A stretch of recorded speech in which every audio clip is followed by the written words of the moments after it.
এবং শুরুতেই কি অবস্থা আজকে রাজ্যের উত্তর থেকে দক্ষিণ মানুষকে কতটা সমস্যায় রাস্তায় নামতে হচ্ছে, বেরোতে হচ্ছে, পথে চলতে হচ্ছে সে কথাই বলবো। নিম্নচাপের বৃষ্টি চলছে এবং এই বৃষ্টির পূর্বাভাস রয়েছে আরও, আর এরই মধ্যে একাধিক রাস্তা সেগুলোর বেহাল অবস্থা। ইএম বাইপাস, সেই ইএম বাইপাসের একাধিক অংশ, ইএম বাইপাস সংলগ্ন এলাকা জলমগ্ন, খানাখন্দে ভরা রাস্তায় চলতে গিয়ে চরম ভোগান্তিতে পড়তে হচ্ছে নিত্যযাত্রীদের। যানজটও দেখা যাচ্ছে সার্ভিস রোডে। এই সমস্ত কিছুর জেরে ব্যাহত হচ্ছে মানুষের দৈনন্দিন জীবনযাত্রা।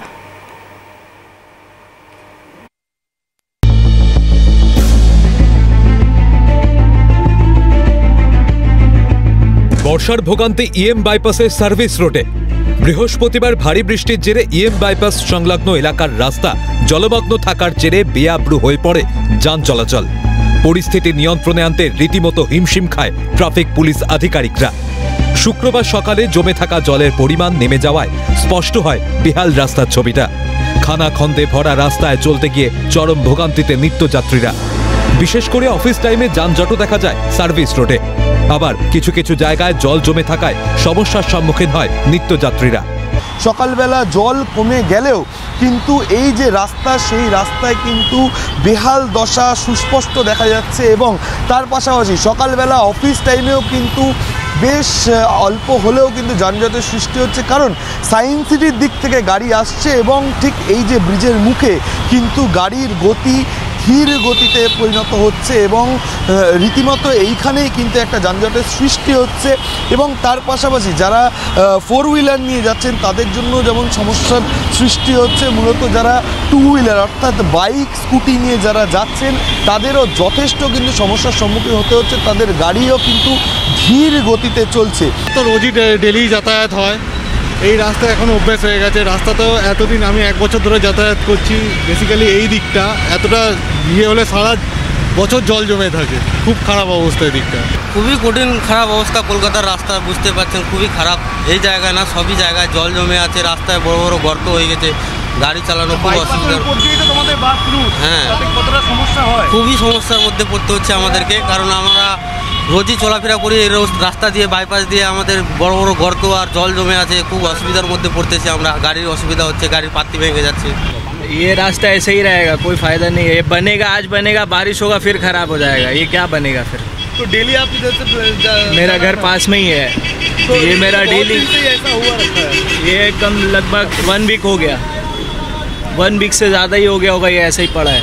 একদিনের টানা বৃষ্টিতে জল নেমে না যাওয়াই যেন স্বাভাবিক ঘটনা। জলমগ্ন রাস্তার জেরে ব্যাহত হচ্ছে মানুষের দৈনন্দিন জীবনযাত্রা। সাধারণ মানুষ সঠিক সময় পৌঁছতে পারছেন না কাজের জায়গায়, অন্যদিকে স্কুল কলেজে যেতে পারছেন না পড়ুয়ারা। শুধু তাই নয়, জলমগ্ন রাস্তা দিয়ে অসুস্থ মানুষকে হাসপাতালে নিয়ে যাওয়াও যেন কষ্টসাধ্য হয়ে দাঁড়িয়েছে। কবে ফিরবে রাস্তার হাল? ক্যামেরায় গোপাল সেনের সঙ্গে সৌভিক গিরির রিপোর্ট, ক্যালকাটা নিউজ। ইএম বাইপাসের ছবি আপনাদের দেখিয়েছিলাম গতকাল সকালে, যে ছবি গতকাল রাত্রিবেলাও খুব একটা যে বদল হয়েছিল তা নয়, কিন্তু আজকে সকাল থেকে ছবিটা একটু অন্যরকম, কারণ হাল ফিরছে ইএম বাইপাসে। রাস্তা মেরামতের কাজ শুরু হয়েছে। আজ রাস্তার অবস্থা অনেকটাই ভালো বলা চলে। টানা বৃষ্টিতে তৈরি খানাখন্দের সংস্কারের পর হাল ফিরছে ইএম বাইপাসে। একটু দেখি সকাল থেকে ছবিটা ঠিক কীরকম। অভিরূপা হাজরা আমাদের প্রতিনিধি রয়েছেন, সরাসরি কথা বলবো অভিরূপার সঙ্গে। অভিরূপা,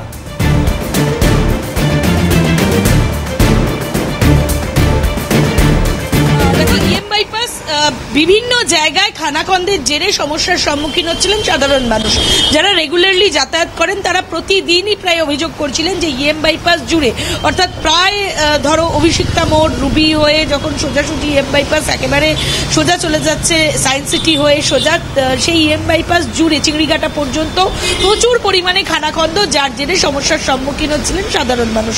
নিত্য প্রয়োজনীয় কাজে হোক বা অফিস পৌঁছানোর আগেই এই প্রচণ্ড খানাখন্দ এবং যানজটের জেরে একে যাওয়ার সময় প্রচণ্ড সমস্যার সম্মুখীন হচ্ছিলেন, ফেরার সময়ও সমস্যার সম্মুখীন হচ্ছিলেন। আমি এই মুহূর্তে দাঁড়িয়ে রয়েছি অভিষিক্তা মোড় আর রুবি মোড়ের ঠিক মাঝামাঝি জায়গায়। ঠিক সেই জায়গায় খানিকটা খানাখন্দ রয়ে গিয়েছে এখনও, এবং বেশ কিছু জায়গায় পিচের চাদর পরানো থাকলেও বেশ কয়েকটি জায়গায় এরকম ছোট ছোট খানাখন্দ রয়ে যাচ্ছে, যার জন্য গাড়িগুলোকে স্লো করতে হচ্ছে। আর এখন যেহেতু শনিবার সকাল, সেই জন্য অফিসিয়াল চাপ অনেকটাই কম, কারণ অফিসিয়াল গাড়ি শনিবার অনেক সময় অনেক গাড়ি কম থাকে। ফলত সেই জায়গায় সেই গাড়ি খানিকটা কম থাকলেও যারা রাস্তায় বেরিয়েছেন তাদের সমস্যা যে হচ্ছে না এমনটা কিন্তু নয়। তার কারণ হচ্ছে এই মুহূর্তে তুমি দেখতে পাচ্ছ যে রাস্তাটা আমার ক্যাম্পাসের সঞ্জীব দেখাচ্ছে, সেটা এই মুহূর্তে অনেকটাই ফাঁকা, কারণ ট্রাফিকের চাপটা অনেকটাই কম, কারণ সকালবেলা প্রায় 9টা সাড়ে 9টা বাজে। ফলত এই সময় চাপটা খানিকটা কম, কিন্তু বেলা বাড়ার সাথে সাথেই এই জায়গাতেই যানজটের সৃষ্টি হতে পারে, কারণ পুরো রাস্তা জুড়েই বেশ অর্ধেকটা অংশ এরকম ভেঙে ভেঙে টুকরো টুকরো হয়ে গিয়ে গর্ত হয়ে গিয়েছে। ফলত এই জায়গায় যে গাড়িটি যাচ্ছে তখন সে স্লো করে দিতে হচ্ছে তাকে। ফলত এরপর যখন গাড়ির চাপ বাড়বে সেই জায়গা থেকে জ্যামটা যে বাড়বে এই কথা বলাই বাহুল্য। এবং এই এম বাইপাসের প্রচুর মানুষ এই এম বাইপাস ব্যবহার করেন, কারণ শহর কলকাতার অঞ্চলে যেমন যারা খুব তাড়াতাড়ি এদিক থেকে ওদিক যেতে চান, অর্থাৎ নর্থ থেকে সাউথ কিংবা সাউথ থেকে নর্থ আসতে চান, সেই সময় তারা এই এম বাইপাস ব্যবহার করেন। অনেকেই এম বাইপাসের ধারে অফিস রয়েছে, অনেক হসপিটাল রয়েছে। ফলত এই ধরনের রাস্তা যদি হয় তাহলে তারা সমস্যার সম্মুখীন হবেন, এই কথা বলাই বাহুল্য। এবং তার মধ্যে দেখা যাচ্ছে বেশ কয়েকটি জায়গায় পিচের চাদর দিয়ে মেরামতি করে দেওয়া হয়েছে। আমার ক্যামেরা পার্সন এই মুহূর্তে দেখাচ্ছে এই ধরনের যে পিচের চাদর, সেই দিয়ে খানাখন্দকে বোঝানোর চেষ্টা করা হয়েছে, কিন্তু তারপরেও এই গাড়ি যাওয়ার ফলে পিচের চাদরও কিন্তু অনেকটা উঠে যাওয়ার অবস্থায় রয়েছে। ফলত এই সব দিক থেকে একদিকে যেমন পিচের চাদর দিয়ে রাতারাতি মেরামতির কাজ হচ্ছে বা হওয়ার চেষ্টা করানো হচ্ছে, একে টানা বৃষ্টি, তার মধ্যে জল জমে যাওয়া, এবং এই টানা বৃষ্টির জেরে রেগুলারাইজ গাড়ির জন্য, অর্থাৎ গাড়ি ক্রমাগত গাড়ি যাচ্ছে, যার ফলে এই খানাখন্দ সৃষ্টি হয়ে যাচ্ছে। এবং পিচের চাদর যদি করাও হয়ে থাকে সেটাও উঠে যাচ্ছে। কিন্তু সম্প্রতি এই এম বাইপাস জুড়ে অনেক অংশে এই পিচের চাদর করা হয়েছে, যেমন সায়েন্স সিটি অঞ্চলে বেশ কিছু জায়গায় পিচের চাদর করা হয়েছে। পিচের চাদর করা হয়েছে এম বাইপাসের আরও খানিকটা অঞ্চল, অর্থাৎ রুবির আগের যে মোড় সেখানে করা হয়েছে। ফলে পূর্বালোকের মোড়, অর্থাৎ এই জায়গা দিয়ে যে সোজা চলে যাওয়া হচ্ছে, সেখানে বেশ খানিকটা জায়গায় এই পিচের চাদর দিয়ে দেওয়া হয়েছে। সব মিলিয়ে বলা যায় কিছু কিছু জায়গায় পিচের চাদর দেওয়া থাকলেও বা দেওয়া হলেও সেই ক্রমাগত বৃষ্টি এবং গাড়ির চলাচলের জেরে সেই পিচের চাদরও যেমন একদিকে উঠে যাচ্ছে, অন্যদিকে খানাখন্দ রয়েছে। এবং এই মুহূর্তে আমি আরেকবার দেখানোর চেষ্টা করব, যেখানে এই জায়গায় যে কয়েকটি বক্স বক্স করে যে খানাখন্দের সৃষ্টি হয়েছে, সেই খানাখন্দ বাঁচানোর জন্য গাড়ি যখন যাচ্ছে তখন সেটা ধীর গতিতে তারা যাচ্ছেন।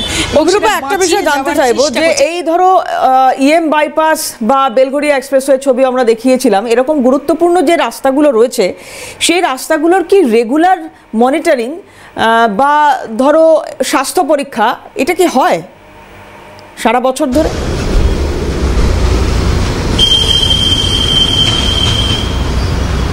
দেখো, আইন বা নিয়ম অনুযায়ী রাস্তার স্বাস্থ্য পরীক্ষা করবে রাজ্য, অর্থাৎ পিডব্লিউডি।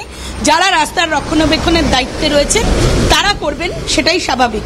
কিন্তু সেটা বছরে কতবার এখানে হয়, অর্থাৎ ইএম বাইপাস বা তুমি যে বলছিলে যে বেলঘড়িয়া এক্সপ্রেসওয়ে, এই রাস্তাগুলো কতবার সেটা হচ্ছে খাতায় কলমে আর কতবার হচ্ছে প্র্যাকটিক্যালি, এটা নিয়ে খানিকটা সমস্যা তো রয়েই যাচ্ছে বা প্রশ্ন রয়েই যাচ্ছে। তার কারণ যদি সত্যি হতো তাহলে এই খানাখন্দগুলোকে এই বর্ষার সময়, বর্ষার আগেই সেটাকে মেরামতির কাজ শুরু হয়ে যেত, সারা বর্ষাটা সেই মেরামতিতে চলতো, বর্ষার শেষে শেষে আবার সেইটা মেরামতির কাজ করা যেত বা সেটা সেই জায়গায় পিছন করা যেত। কিন্তু এখানে দেখা যাচ্ছে বর্ষার আগে কোনো মেরামতি হয়নি, ফলত বর্ষাটা আসতেই এই পিচটা ভাঙতে শুরু করেছে, ভেঙে খানিকটা খানাখন্দের সৃষ্টি হয়েছে, যার ফলে এই ধরনের বেশ কয়েকটি জায়গা, যেটা আমি এই মুহূর্তে দেখাচ্ছি, এই রাস্তা জুড়ে এরকম খানাখন্দ অনেকটাই রয়েছে। যার ফলে এই যে স্লো করে দিতে হচ্ছে গাড়িগুলিকে, যার ফলে এই যানজটের সৃষ্টি হতে পারে। আজকে শনিবার, খানিকটা গাড়ির সংখ্যা কম, আমি যেটা বলছিলাম গাড়ির সংখ্যা কম বলেই যানজটটা খানিকটা কম, কিন্তু সন্ধ্যের দিকে যে সময় মানুষ বাড়ি ফেরে বা 10টা-11টার পর যে সময় মানুষ অফিসমুখী বা নিজস্ব দরকারি কাজমুখী হন, তখন গাড়ির সংখ্যা অনেক বাড়তে থাকে, ফলত সেই জায়গায় যানজটের সৃষ্টি হতে পারে, এ কথা বলাই বাহুল্য। দেবরতী, ধন্যবাদ অভিরূপা। কথা বলছিলাম অভিরূপা হাজরা, আমাদের সঙ্গে ছিলেন সরাসরি।